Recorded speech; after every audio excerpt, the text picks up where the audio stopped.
Hey guys, and welcome to Insights. My name is davew. I'm with Harcourts, and today I'm joined by Olivia Atkins, and she's our property specialist. She's in property management here at Harcourts Northwest. And Olivia, thanks so much for joining us. So Olivia is going to be helping us understand from a landlord's perspective a little bit more about some of these coming changes for the rental market. So if you've been thinking about listing your property for rent, well, this is for you.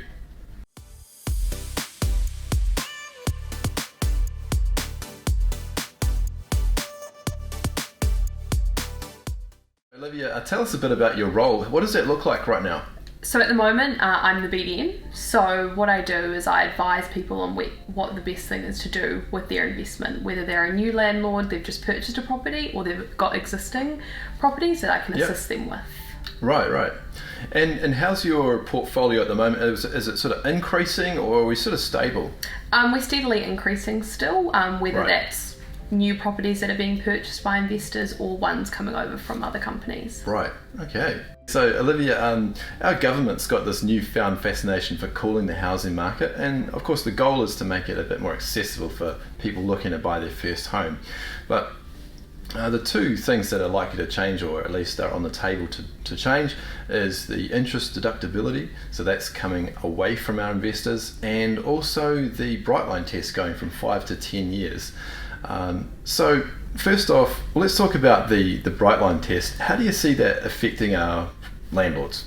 Okay, well, so a few years ago we saw a similar thing. We went from 2 to 5 years. Right. In my experience, I didn't see that really reflect on investors too much, just because I think that's more directed at developers or, say, house flippers, rather than your mum and dad investor, is what we call them, who are actually in it for the long run. They are buying these investments for a 10 plus year gain. Right, okay, yeah. So I guess it's no surprise or no change to the original plan. I don't think too much, no. Yeah, okay.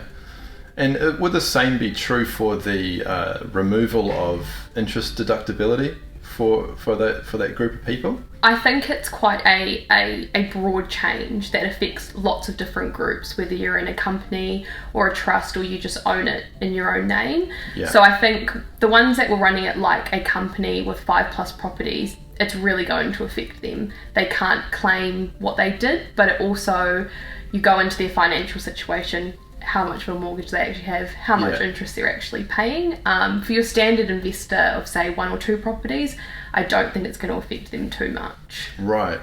And so I understand from that then that there'd be a big chunk of that market that hasn't even been making those claims so far. Yeah. Okay. So you see that as being a fairly limited impact on what is a pretty excited market? In my experience, yes. Right. Yeah. Okay. Interesting.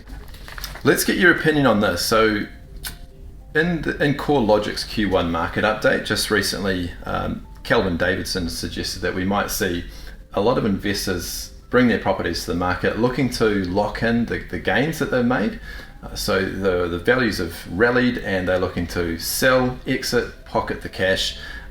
If they do that, how would you see that affecting renters? Does it mean less houses, more renters, higher competition, and maybe would that mean higher prices? Yeah, quite possibly it could. It works on supply and demand, of course, like the sales. There's two different sides to the coin. You know, if there's more going into the first home buyer market, we've got more coming out of the rentals. So there's not as many people there to rent the house. Yeah. But obviously when we do have lines at open homes and we have more demand, there is more options for landlords, and there also means that there's more people that miss out. Right. And has that been a recent trend where you're seeing longer lines looking of tenants looking to rent? That's pretty popular, is it? Yeah, we do get a lot of inquiry for properties, especially the properties that are well maintained. They've got all their heating sources, everything's up to scratch, especially in the newer places. We do have a lot of demand for those. Right. And the ones that aren't right up to speed with the healthy homes, not so much for those guys? No, so from the 1st of July, we can't actually take those onto our books anymore. So we have to make sure that anything we advertise and we want to find tenants for are up to scratch for tenancy standards. Okay, interesting. Thank you so much for joining us, Olivia. It's been really interesting listening to what you're sharing. So let's say we're a landlord and we'd like to know more. How do we take some good next steps?